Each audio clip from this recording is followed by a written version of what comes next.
გიწერთ ვიდეოს, როგორ გააკეთოთ რეგისტრაცია. ანუ როცა დარეგისტრირებული ხართ თქვენ და გინდათ დაარეგისტრიროთ სხვა.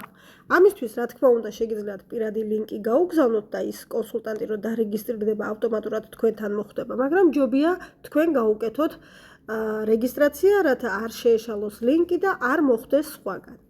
მოკლედ, პირად კაბინეტში რომ გადავალთ, ესე პირად კაბინეტში გადავიდეთ, ჩამონათვალშიც შეგიძლიათ აარჩიოთ, მაგრამ ჯობია ლოგოები გაჩვენოთ, რომ უფრო იოლად დაგამახსოვრდებათ. უნდა გადავიდეთ რეგისტრაციის გრაფაში, ესე. და აქ არის ველების შესავსები. მოკლედ, პირველად აქ იქნება თქვენი სარეგისტრაციო, თქვენი პირადი კაბინეტიდან როცა აკეთებ, მე ახლა ამ კონსულტანტის პირადი კაბინეტიდან ვაკეთებ და რა თქმა უნდა, მისი სარეგისტრაციოა. ანუ ეს ნიშნავს, რომ კონსულტანტს ახლა ვისაც დავარეგისტრირებთ, იმის მრჩეველი იქნება აი ეს.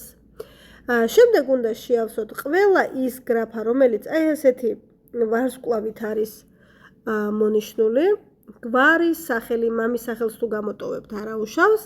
დაბადების თარიღი, ესე რიცხვით და შეგიძლიათ მთლიანად წაშალოთ და სათითაოდ შეიყვანოთ, მაგალითად. ნახეთ, წერტილიც უნდა დასვათ. ესე.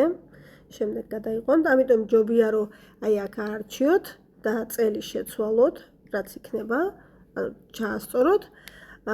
სქესი დედრობითი, მამრობითი, ვისაც არეგისტრირებთ, მობილურ ნომერში ჯერ ვირჩევთ ქვეყანას, საქართველოს და მე რა თქმა უნდა ნომერი, რა ნომერიც იქნება.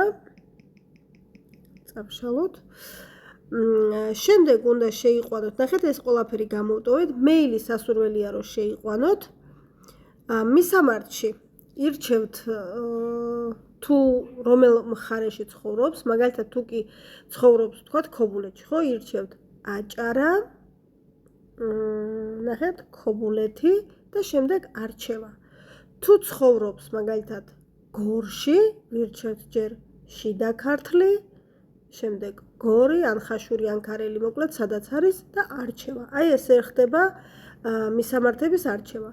სახლის ნომერში, რა ნომერშიც ცხოვრობს, ის ჩაწერეთ და თუ ისეთ ადგილას ცხოვრობს, რომ სახლები, ქუჩები არ არის და დანომრილი არ არის, ნებისმიერი რიცხვი შეგიძლიათ ჩაწეროთ. კოდურ სიტყვაში დაიმახსოვრეთ და ყველა კონსულტანტს ერთი და იგივე შეგიძლიათ ჩაუწეროთ, რომ იცოდეთ, რომ თქვენი კონსულტანტების კოდური სიტყვა რა არის. მე ხანდახან ისევ კონსულტანტის სახელს ვწერ, ან რიცხვს ვწერ და დოკუმენტში უნდა შეიყვანოთ კონსულტანტის პირადი ნომერი. ამის შემდეგ დაკლიკავთ ღილაკ შენახვას, აი ესე, გადაგიმოწმებთ პროგრამა მონაცემებს, შეამოწმებს და ის კონსულტანტი თუ რეგისტრირებული არ არის, ანუ გადაგიშვებთ მეორე გვერდზე, სადაც ისევ შენახვას დაკლიკავთ და რეგისტრაცია დასრულებული იქნება. ბოლოში გამოდის უბრალოდ გრაფა, სადაც უნდა შეიყვანოთ იმ კონსულტანტის დადასტურების კოდი, რომელიც შეუძლია რა თქმა უნდა პირად კაბინეტში რომ შევა თვითონაც შეიყვანოს, მაგრამ უბრალოდ ამითი თავის თანხმობას გიდასტურებთ. ანუ თუ კი თქვენ ანუ მისი სურვილით დარეგისტრირდა, ესე რომ ვთქვათ.